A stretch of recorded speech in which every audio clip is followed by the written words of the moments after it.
Hey, this is Makarov owner. I'm going to go ahead and do another little video on converting 308 to 762 by 45, and just because it's a little faster. So what we do, it's the same concept where you bush up, and I'll just show you real quick. These have already been run up and through. I thought this was fitting. Always something. Maybe I didn't check that one. These bushings get pretty hammered, so it's like a 40 Smith & Wesson with like a 380 stuffed into it, and it's been, there we go, I was just being fussy. Kind of been through the ringer by this point.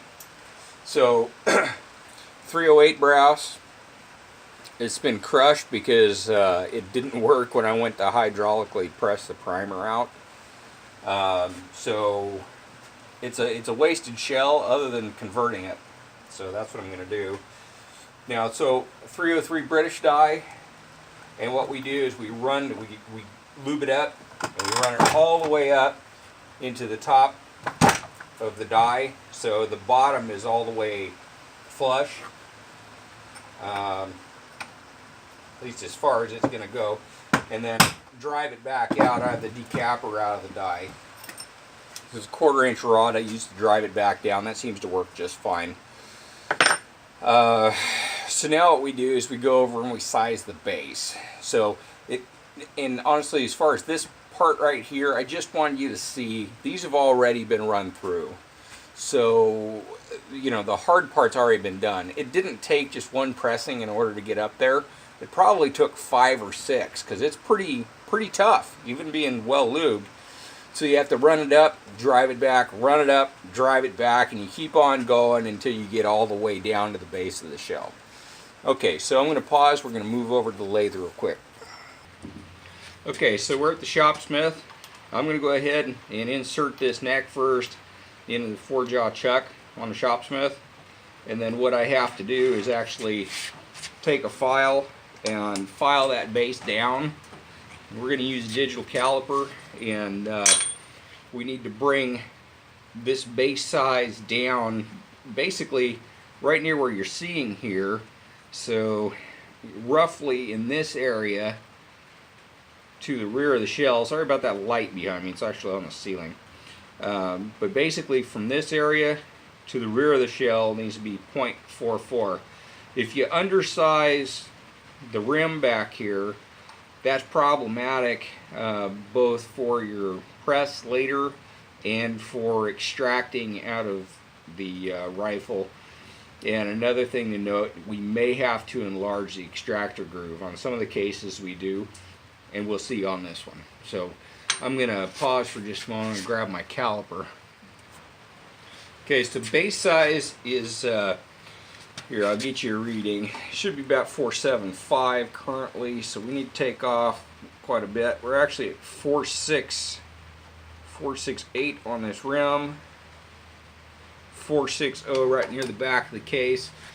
That's probably because of the sizing that I've already done, to be honest.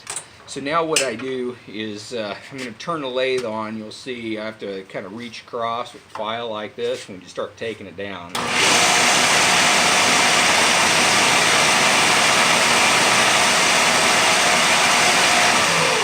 I'm going to pause. I'm going to complete that out. Okay.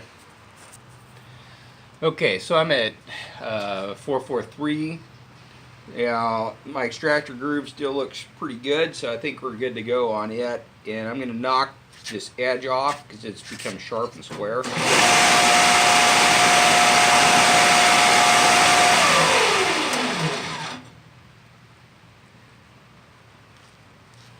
That ought to do. Okay, now we go back to the press, and we're going to go ahead and run the casing up and create our shoulder for the 762 by 45. Okay, so now we're back to the process here. I'm going to go ahead, this is actually motor oil. You guys can use whatever you want, but I keep a little bit of this in one of these little soap containers, so it works pretty good for a little squeeze bottle. Probably not the thing I should be using, but it works. Okay, so now we need to go ahead and run this thing up and create our shoulder. at 1.44, and it's the same process that I did before. I'm going to move that coffee cup before it moves on its own. And if I don't want to chase the brass, I found we leave that rim part way up.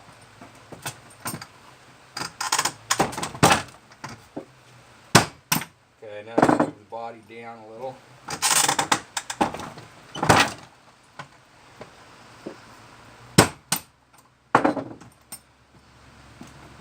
We're going to check that shoulder. We're starting to work on the neck.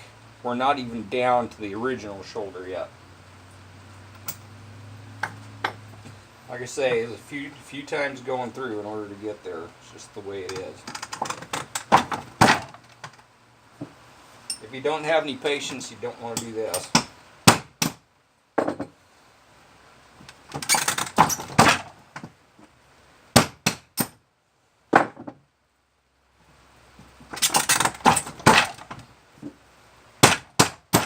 Same thing I was doing in order to get that body through originally. Looks like my base is scooted out of the way. That wasn't very nice. We're getting there though. Let's get a measurement on it, see where I'm at in the neighborhood.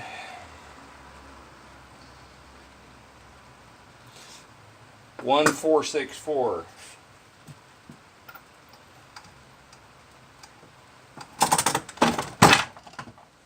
We're looking for 144.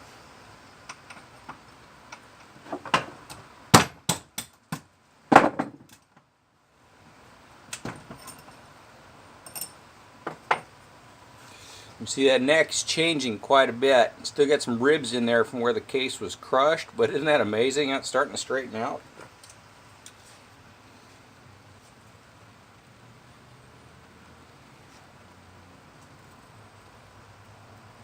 .1457.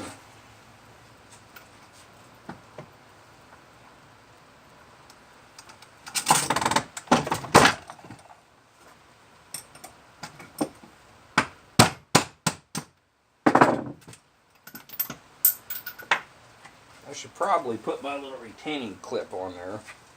It's wanting to shoot that base out of there. Looks like it's starting to grab the bottom of it.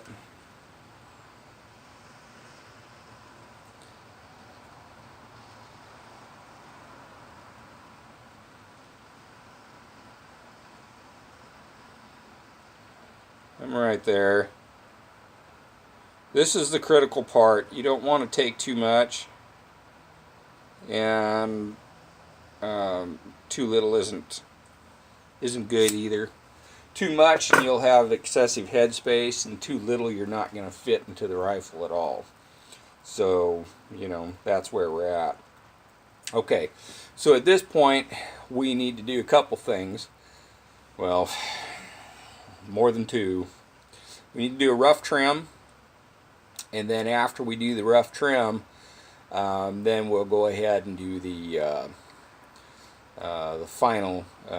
So do a rough trim and do a neck expansion, and then we'll do a final trim, and at that point we should be done other than deburring. And we might also have to, depending on how this goes, a lot of the time the neck is too thick to seat into the rifle, so being as that this is military brass, it's pretty thick compared to our domestic stuff, we'll probably have to turn this neck down a little bit. And you'll see this neck change more in expansion, and most of this that was damaged is going to be trimmed off. So we're going to move on.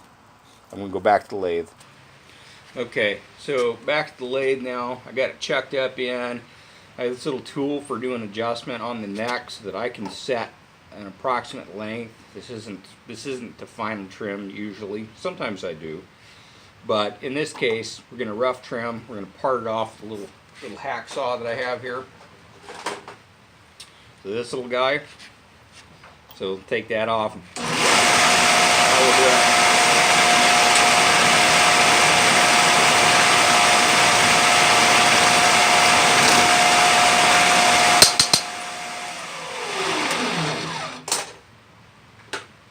Okay, now we got to deburr it inside and outside.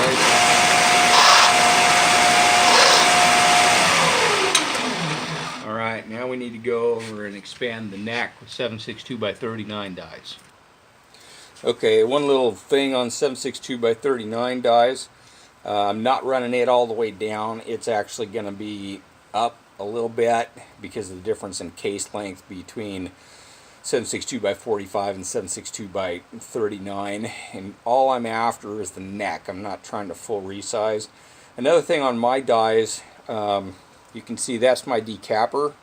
It actually comes with a 308 decapper and a 310 decapper.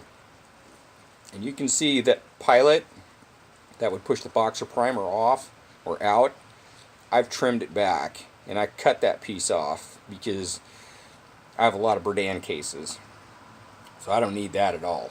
So I'm going to go ahead and chuck this up and then we'll get that throat done. Okay, so our base is good, and this is shell holder. Let's see if I can see the number on here. You got to have a shell holder that fits nice. Looks like number 2. If your shell holder doesn't fit nice, it's going to cause you trouble and you're going to get stuck in the die body, and that's going to suck, to put it mildly. Look at that, my decapper pushed up so it didn't hold. So I'm going to have to fix that. Get that baby locked down tight. It's one of the things that can happen.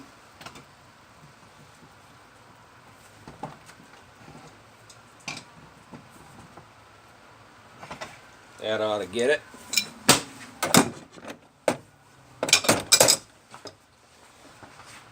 I'm going to inspect that a little bit. Yeah, I think it hit those ribs and it just it didn't like it, so it said, I don't want to play. She's moving up again. See those 2 big wrenches? I didn't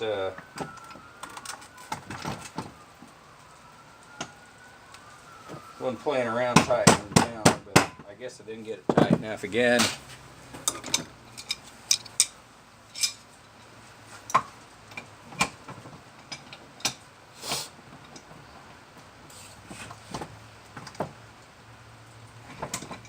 I don't know why that felt so loose. A lot of times I have these things reefed down good and tight, and I guess I didn't.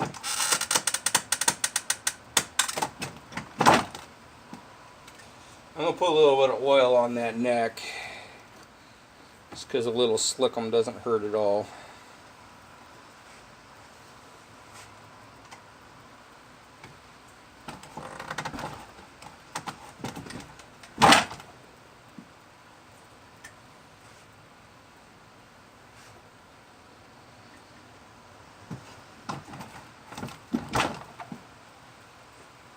Okay, so it's necked.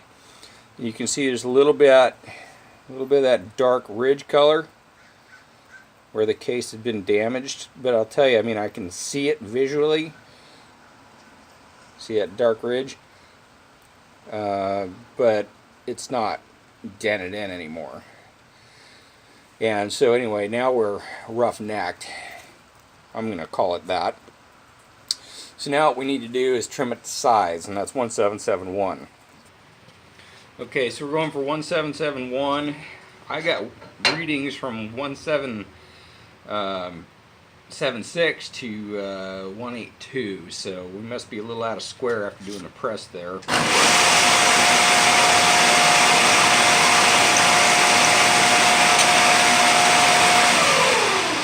I find if I take the chuck to my shopsmith and I put this in there, it gives me something more to hang on to, so I'm going to do that.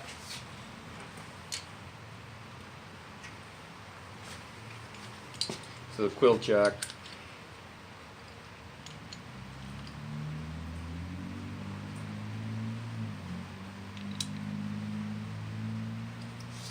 Now I got something firm I can grab.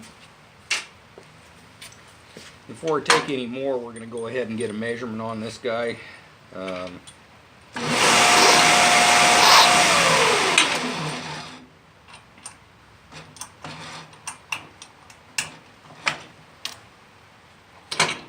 So I don't want to take too much. Actually, I don't have to trim anymore. I'm at, that was 1771.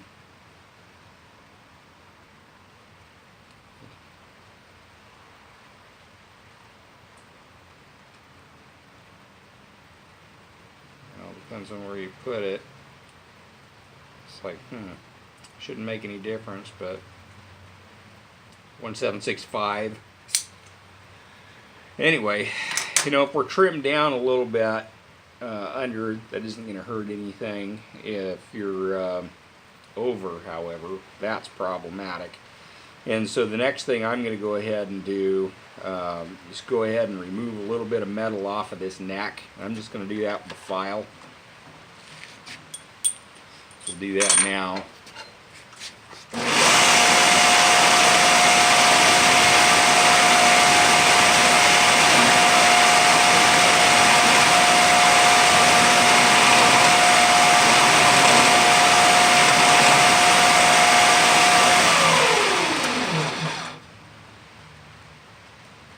Not looking to take a lot. I'm looking to clean it up and thin it out just a little bit. There's a measurement for it, and I haven't been paying attention to that so far, to be honest. But what I found is that if you don't do that and you go to chamber into the rifle, that most of the time is where you're going to stick up, is material on the neck. So there's our shell. We have a good extractor groove. Our base is cleaned up, so there's no burrs. It's nice and eased over. Our neck's been turned down a little bit. Our shoulder's at 144. Base size is at 40. Okay, so let me go through dimensions. Base of 144. From the base to the shoulder, 144. So yeah, base 44. Base of the shoulder, 144. Overall length, 1771. And so anyway, we're good to go. I'll grab the rifle out of the house, and we'll go ahead and chamber it up in. If we have any trouble, it's going to be on the neck. I can guarantee you that's where it would be. So hang on, I'll get the rifle, we'll do it. Okay, so got the old CZ rifle, and it's model 52, and I'll just show you real quick. Detachable 10-round box magazine. 7.62 by 45 caliber, and no, it didn't come painted like this. I did this years ago. My mag retainer is, oh, my mag is sticking. That's not normal. I just took 3 rounds out of this mag just a little while ago, and that mag was, for whatever, sticking. So, okay, so my shell's cleaned off, it's deburred and all that stuff. It's all locked open. We're going to chamber it up. And it's actually not going in. So, right now, we need to remove that shell. So I'm going to take my trusty rod here, and we're going to go ahead and rod it back. And I can just about guarantee you that our problem is the thickness of that neck. So I'm going to set my rifle aside here, and we're going to go ahead and rough that neck down a little bit more. That's where I've been finding the sticky issues, so we'll do that.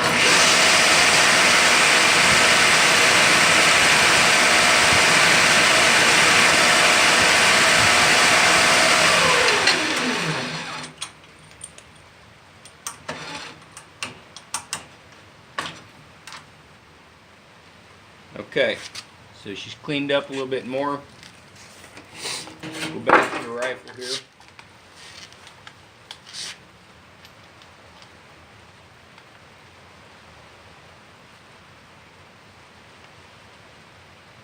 And she looks good.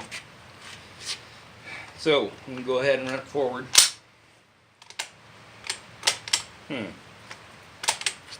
She's sticking just a little bit. Eject it out. So it chambered and ejected. I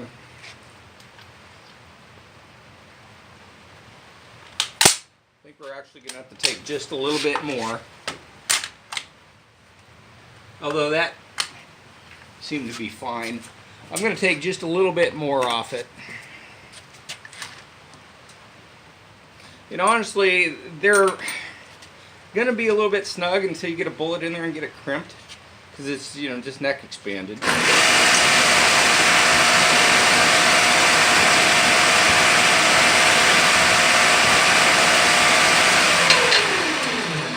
However, I found that if you don't do this and you go ahead and you put your bullet in and then you crimp her down, this military brass is so thick that you will, or at least I did, end up with a problem.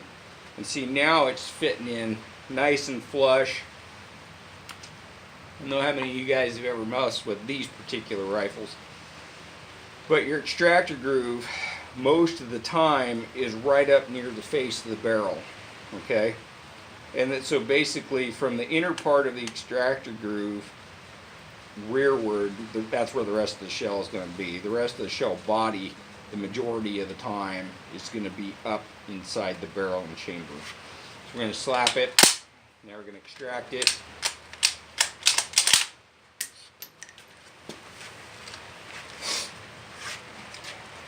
I think it's only sticky because you guys are here.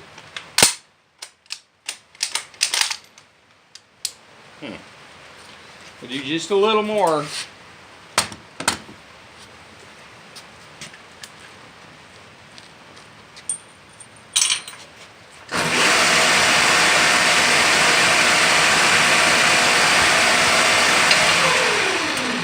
I think what we'll do is we'll go ahead and seat a bullet in there, and I'll bet you by the time she's crimped down, we'll be good to go. But honestly, this last turning might make it that way too.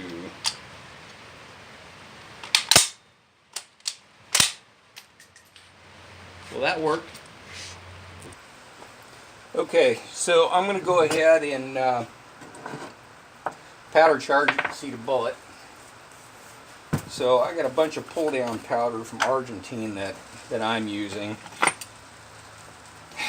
and it's about like $48.95 as far as volume is concerned, the way these shells take it.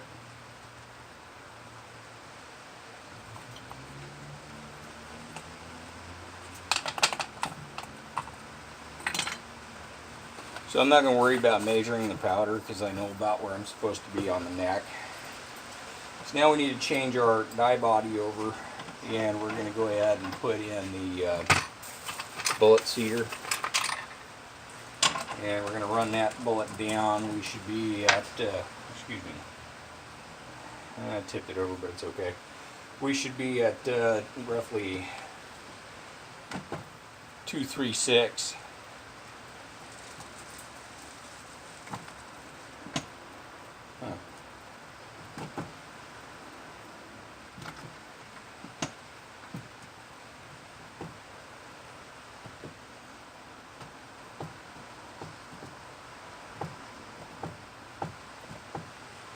I don't know what's going on. It's like it's wanting to give me grief for some reason. I don't know why. Because I was a dummy and I didn't put the bullet in there.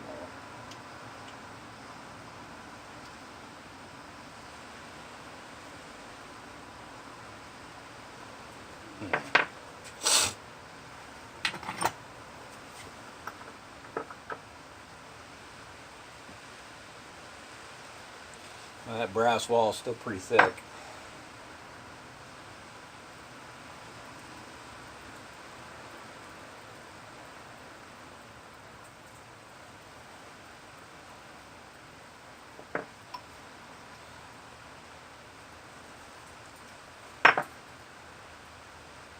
There.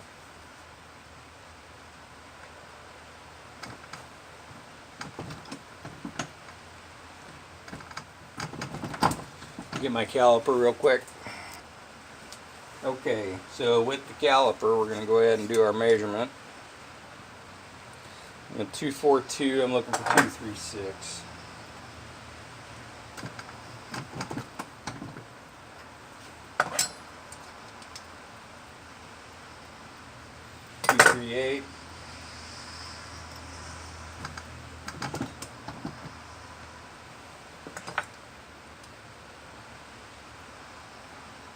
235. I found between 234 and 236 is just fine.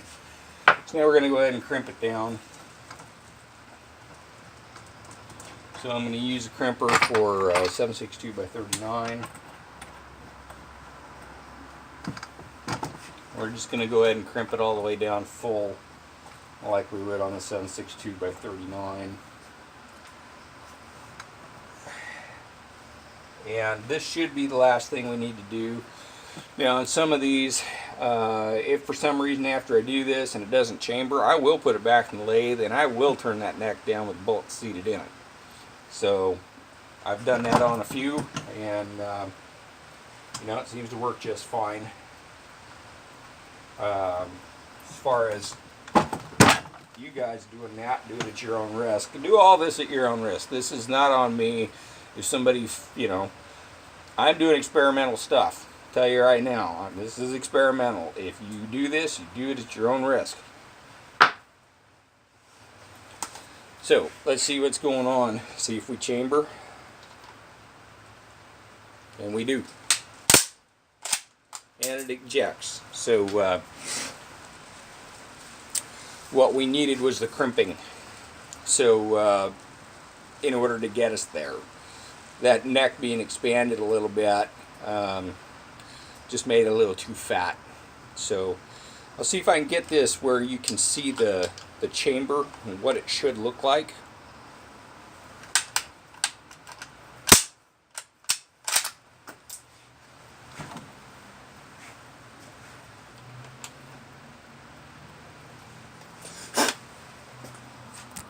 See if we can turn this down in such a way you can see it. That's too dark.